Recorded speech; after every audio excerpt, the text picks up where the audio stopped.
This is episode 5 of Vienna Calling, and another successful weekend lies behind us. With me today, I have the head coach of the team, Chris Calaycay. Thank you for being here. Yeah, I appreciate it. You having me. Thank you for taking the time. And how are you feeling today?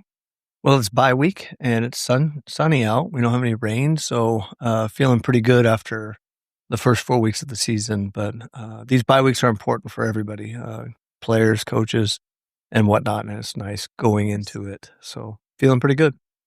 So looking back at this weekend, I want to know what your favorite moment was, or generally on a game day, what is your favorite moment?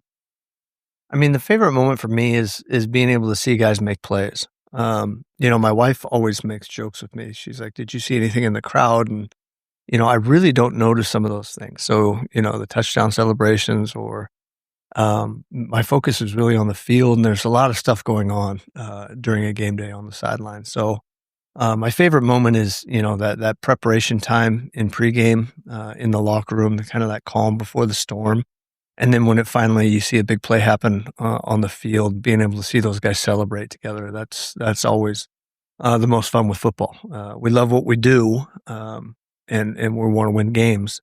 And every time we have an opportunity to do something to help with that, that's a pretty satisfying feeling, seeing guys celebrate. Absolutely. I can relate very much to that.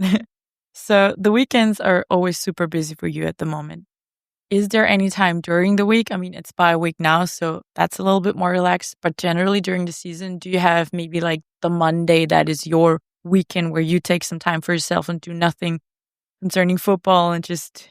Absolutely not. And I know that was one of the things coming, from the U.S. Over to Europe, was that I wanted to make sure that my life wasn't just all about football. And I found out that's not necessarily just the U.S. It's more about me and how my brain works.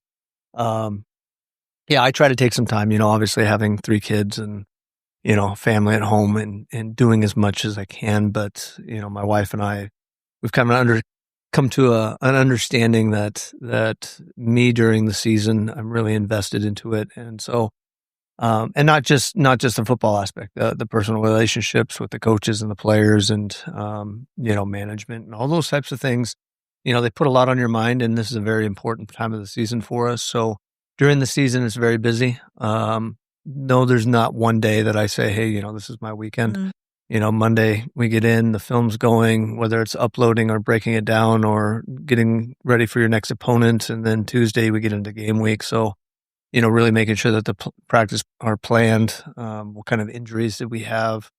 All those different types of things. If there is a day, I really like Fridays. Fridays are a little bit more relaxed. We say the hay is in the barn. We're ready to go for the weekend. You still practice on a Friday, though? We still practice on the Friday evening, but during the day, it's a little bit more relaxed. We can go to lunch as a staff and have a little bit more free time or less stressful time.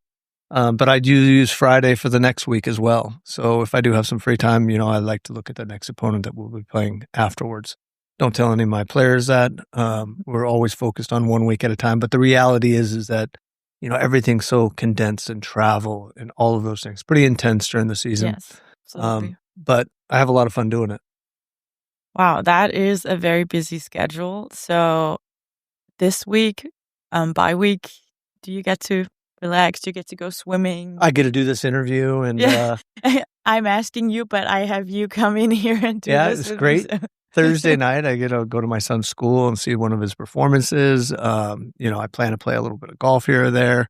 We are doing office stuff today. Those things always, come into play. But really, it is a time for both players and coaches to get away from it a little bit and not stress and really go into it. Just mentally get away, take some time with the family. I'm planning on doing that this weekend as well. So, all in all, bye weeks are great. But the next one's always coming. It's coming. Yeah, and it's going to be a Rhine Fire game, so it's a big one. But speaking of golf, do you follow any other sports? Are you a baseball fan or golf, hockey? I used to be a huge baseball fan back when I played. This was Little League in high school, and then my first couple of years in college, played baseball as well. If there's one sport that I like to really follow, it's going to be American football, obviously the NFL. I'm more NFL than college these days. But, I follow the golf and, doing that in my free time when I can. Pretty popular amongst athletes and football players, I It's gotta very say. relaxing and It is. I play. I love it. yeah, it's fun because when you do it well, like just that one shot, you're like, okay, that's how it should be. That could be like Yeah, that every time. That's very the challenge. satisfying. But also it reminds me of home. Mhm. My dad golfs, pretty much every day, and just being out there on the course and the smell and being on the golf course just makes me feel like home a little bit. That's great. Does your family golf too? We've been out a couple times. I've taken my son and my daughter out to hit balls. My oldest son tried when he was really little, but he got into the football scene and didn't do that. But I wouldn't say we're a golfing family. But whenever I go back home, it's always my brother and my dad and I. We always go out and play. But generally, your kids seem to be very sports interested as well. Your son plays football too, and your daughter comes to all the games. She was in Düsseldorf with us and just helping out. Yeah, I mean, it's kind of part of the whole family thing. We get to spend some time together, which has been really special. Especially my oldest two were in that age where they could actually go and travel and do the things. And my son played football, obviously, and then Kiana, she helps on the sideline. She does video breakdown for us. She films games, and we get to take those trips together. Father and daughter, and get at least during that busy time of my year, we still get to spend time together. So that's pretty special. Very special, definitely. And your son who plays football, what's his position? He plays corner. He's a defensive back, and he's in the U.S. He went over there for high school and, really wanted to be that dream of playing in the NFL. I mean, over in Europe, you see a guy like Bernhard Seikovits or Bernhard Reimann achieve that. That was kind of his goals growing up. And, he said, hey, Dad, I want to have a chance to play college football. And so he's playing college football now. He's at Idaho State and doing well. And yeah, getting old. I mean, I think it's pretty awesome to have you as a dad and then be able to get those opportunities. But he grew up in the Vikings, right? Because he was born in Austria. Yeah, he was the Vikings Academy member. So he grew up in the Balsburg Gymnasium and with his friends, just like how it is here in Vienna with our academy and developing players. Obviously, with me being an American, it was a little bit easier with the visa and my family over there getting into high school and having a U.S. passport and that kind of stuff. Mm-hmm. But he put in a tremendous amount of work. And on the flip side of that, there's a lot of pressure that comes with being a head coach's son. And, he's always handled that really well. And, both Mickey and I are really proud of him, what he's been doing on his journey and being able to experience that in the U.S. Well, maybe we'll hear or see more of him in the future. That's I hope to have him back here at some point. Interesting journey we'll follow. We'll definitely follow. And you played quarterback when you were an active player for the Vikings, right? Actually, I was a defensive back. It was just an accident. That was a bad research on my part. No, I did play one season at quarterback. That was more of one of those things that an injury happened and I stepped in. And but I was a DB growing up, and compared to our players today, not a very good one. Back then, 20 years ago, I think it was 99. I came over here. The game changes too. The game changes. The level of play changes. We have guys that, are easily, Division I football players. And we have guys, Austrian guys I'm talking about, that have developed into these amazing athletes and football players. And you see that, and, there'd be no chance I'd be an import over here these days. Can you generally give us a short breakdown of your journey in football as a player and then as a coach and how you ended up here in this chair? Honestly, that I was thinking I was going to be a baseball player. That was my goal. And it just happened that I met two coaches, one of which my son is playing for right now at Idaho State, Dan Hawkins and Bob Gregory. And they came to a high school football game, and then they came to my basketball game, and they're recruiting me. And I was like, yeah, well, I'm going to go play at Willamette for baseball. They said, well, come out for football too. And I just love how they coached me. And it really, that led me into the path of being a coach as well. So I did the European thing for 3 years, ended up meeting my wife, and we got married, but I moved back to the U.S. And got my master's degree at Cal Berkeley and was an graduate assistant coach there. And I got a different view of what big time football was like. I'd seen Division III football. I saw European football, saw And then I got to see Division I football, and we're talking top names. Aaron Rodgers was there when I was there, and we recruited Marshawn Lynch and Deshaun Jackson and Wow. Nnamdi Asomugha, all these big names. So it was a really cool experience. But I also saw, that I wanted something more and different, I think, and I really enjoyed Europe, and I loved Austria. And having your wife here probably it made it easier. It made it easier, but yeah. really in the end, she said, we can stay in the U.S., but you have to make a decision. And I got the offer from the Vikings and Carl Worm back in 2004, and then came over here as one of the first full-time coaches, American full-time coaches. I was a young guy. My eyes were wide open. I've learned a lot since. And the Vikings have grown in this time. We've had our ups and downs, but we continue to progress in the way, that we've always envisioned, of having a top tier program, of having the best facilities, to having the best imports, to having the most success, and then develop the players as well. That was the number one goal. Is when I came over here as a coach, I said, hey, the Austrian talent's where it's at. I made so many friends, in that first year of playing. And, we always talked about, hey, coaching's so important, and bringing over American coaches always helped. But really it was about the reality of not being able to have 10 American coaches over here. That wasn't going to happen. But my philosophy has always been to develop our Austrian coaches. And I think we've done a really good job of that. Yeah, you have a pretty broad coaching staff. Some of them have coached with you in the AFL and are in the ELF with you now. How was that transition 5 years ago when you quit the AFL coaching and went to build that new ELF team? Was it weird for you because we're still in the same facility, same office, same field, but now you're ELF and you're not involved in the AFL anymore? How does that feel for you? Is that... Well, it was kind of a natural transition in one sense, that when we came to the ELF, we were always looking for that next challenge. That next opportunity to grow football in Austria, in Europe. The Vikings were always in my time here from 2004 until now, we were always on the international scene as one of the top programs. So it was very natural in that sense. On the other side, it was, this transition from, amateur football into professional football, and being separated from that. It was hard in one sense because I grew up with the Vikings coaching the youth programs, whether it was the U14 or the U16 or the U18, not being able to have enough time for that and do the ELF. I am still involved with the Vikings Academy. I coach with those guys and try to get our academy guys built up. I think that's a very important part. That's the basis of Austrian football, not only for the ELF or the AFL, but for our national teams as well. We have a very strong representation. But also being involved, I see those guys every day in the office with the Austrian coaches. Coach Sobotka is the AFL coach and our D-line coach in the ELF. We're very tied in still, even though I'm not directly hands-on with the AFL team. It's still all connected. You can say that. Yeah. I mean, it's still part of the Vikings family, and we've taken that one next step with the ELF. But it's very important that we continue the strength and the basis through our youth programs and the academy, and having the best youth program in Europe. That's always our goal, and we want to continue that. And now you've been in Austria for so many years. Is there anything you miss about the States? Maybe also concerning the football enthusiasm in the States?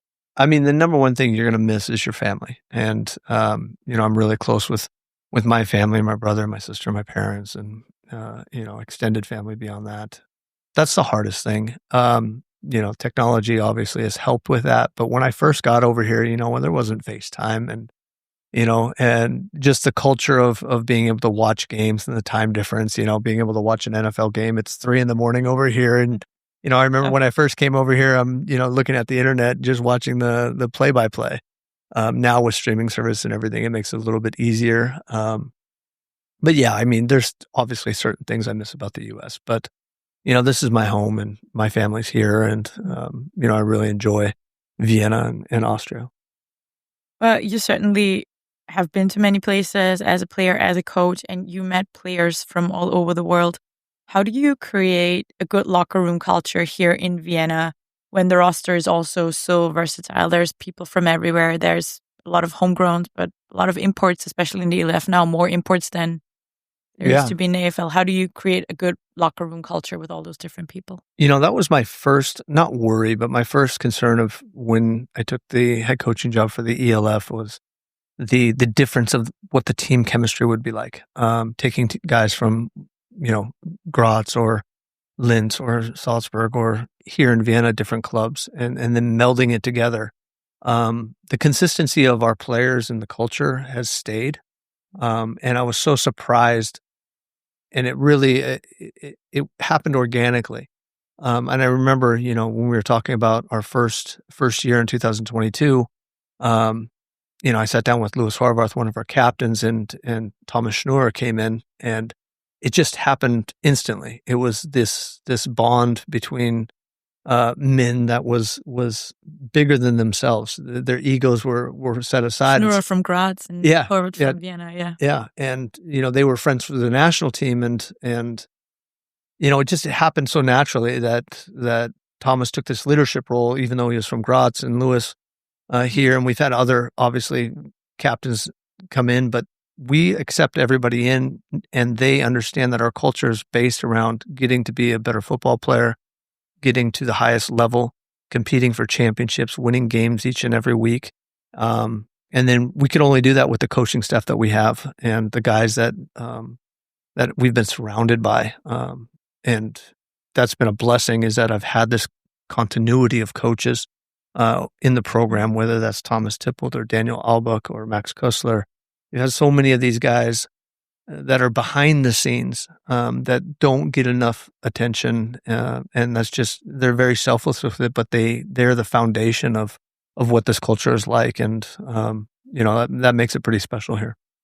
Obviously, you're doing a really great job. There's a lot of success stories with the players that you basically brought up. Is there one that stands out to you, like a specific player that maybe overcome setbacks and grew into a leader that you would think of right now that needs a little shout out or well, with a mention? smile on my face, your last guest, Ben Straight, is a great example because he came to us through his, the Hersport, and he was playing for the Vienna Knights and came in, and I remember him as a young guy, 18 years old, and he was a happy-go-lucky guy, and still is. It still is, but it was funny because the guys are such good friends now, but there was some chipping going on between them towards Ben. I don't want to say hazing, but it was, he was the new young guy and very talented and all that, but he's really grown into one of the top football players in Europe and a team captain for us. So just off the top of my head, Ben Straight, is a great story. But there's so many great stories. Whether it's my relationship with Florian Grunstedel, I remember meeting him in 2005 at the Schmelz, and he came and introduced himself as, "I'm Flo from Baden." And I was like, "Okay," and he goes, "I'm going to play for you for your defensive end." And we've had this great relationship, and he's still playing. And Max is the same age as my son. He's coming up and playing with the ELF right now. So. There's a lot of stories and a lot of ties with these players that I could go on and on about. Probably fill a book with that. I could really. And, that's what makes it. Yeah, maybe I should. I gotta write a book.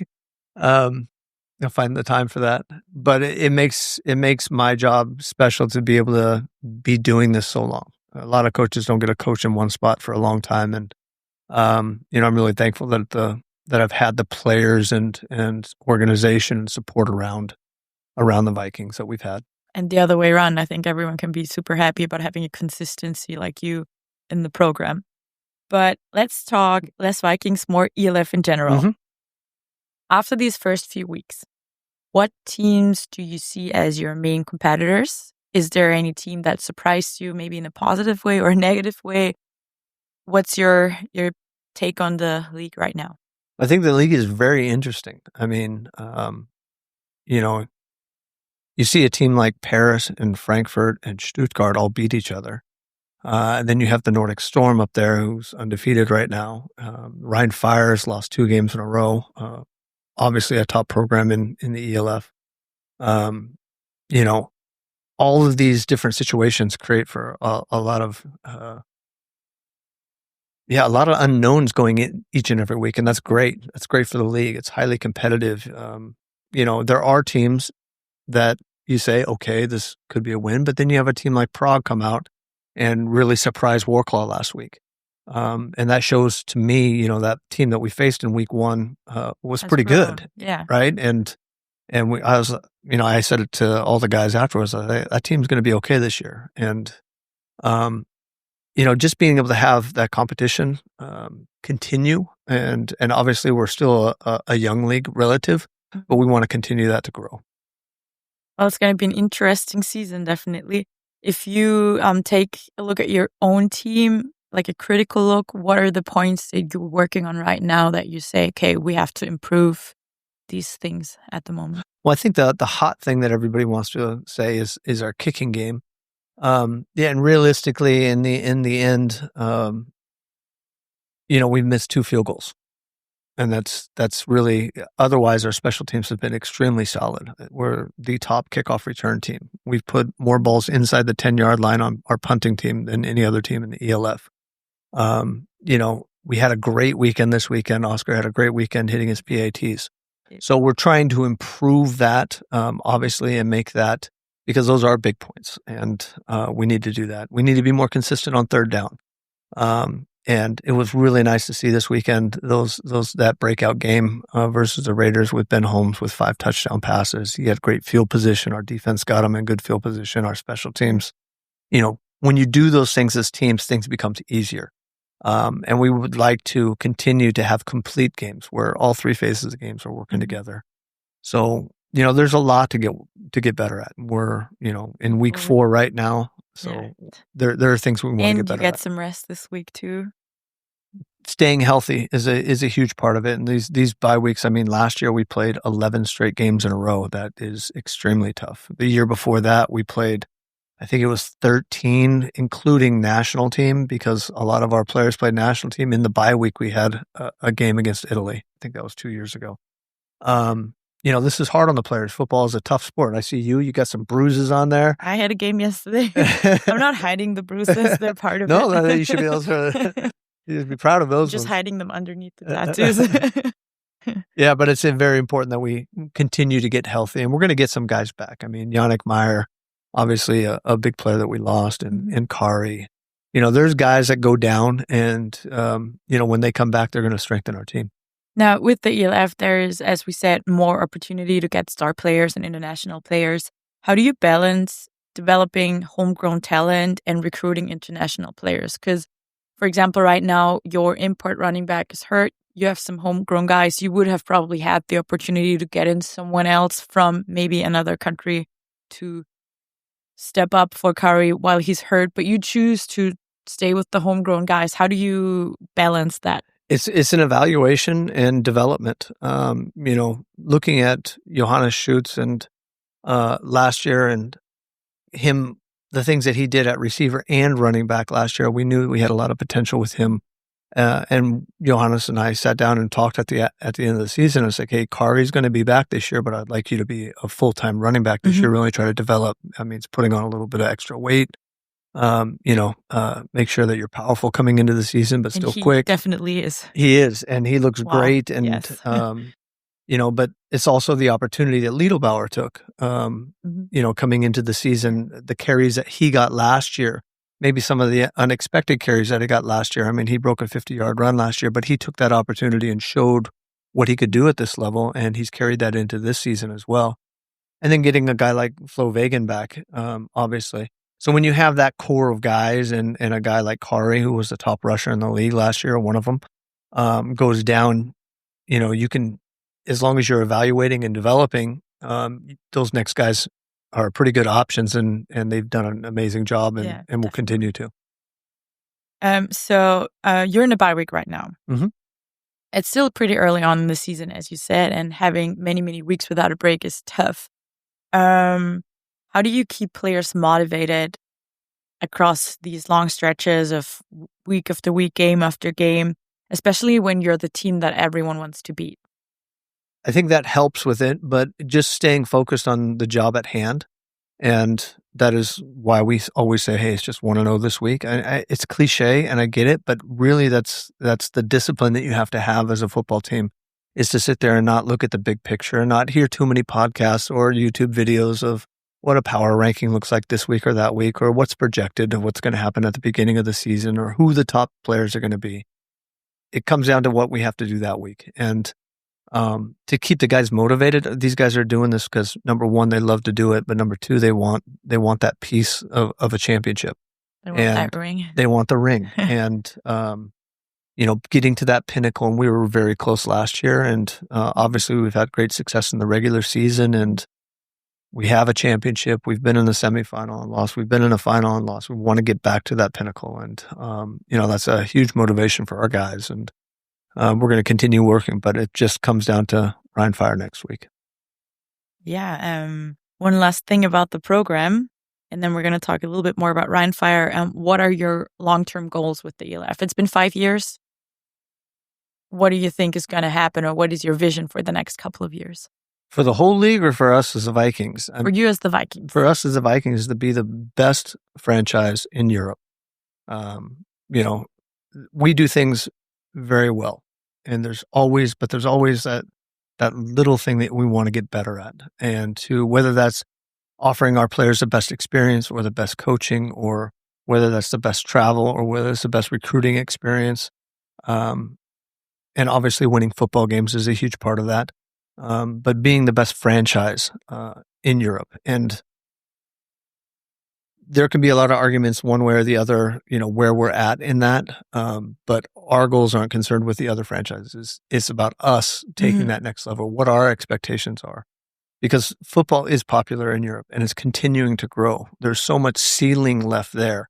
And we want to fill in that ceiling. And we want to get fans to the game and saying, hey, did you see the new uniforms? Or did you see the new shields? Or as an entire franchise, not just from the sports side, but from the marketing side, and doing all the things that we need to do just to take it to the next level. I think that's a big goal in what my vision, or Robin's vision.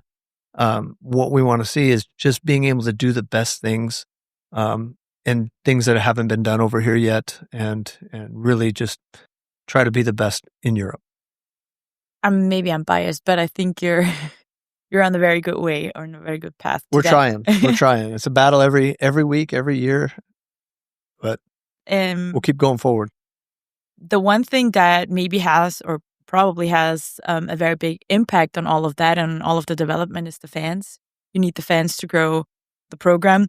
How important is the support for growing the program and for reaching your goals and for being the best franchise? I mean, if you take a look at, the last game, that fourth quarter, it was during the game on third downs when our defense was out there, so loud.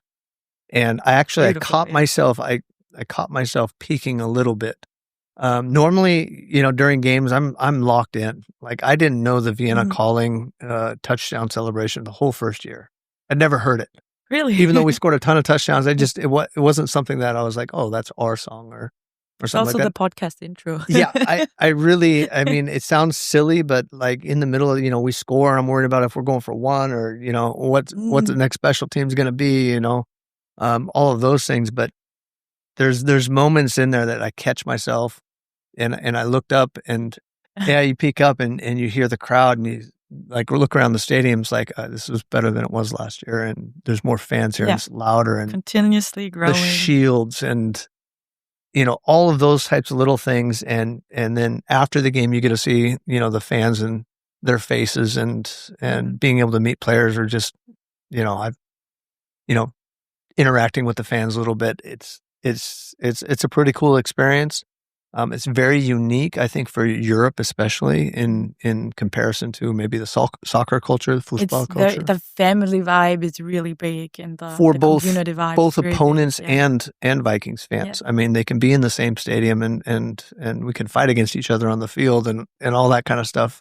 But at the end of the day, we're still there celebrating sport and doing it in the right way, in my opinion. Yeah, and they want to see good games and interesting plays and good plays, and the fans can still be friends apart from the rivalry that might go on between the teams. And I think Rhein Fire and Vienna are big, absolutely, great And the show around it too. The entire show, from the fire and the flames and the photography and the motorcycles and doing all those different things. It just adds a little bit more of a flavor, and its individual flavor of what American football can be.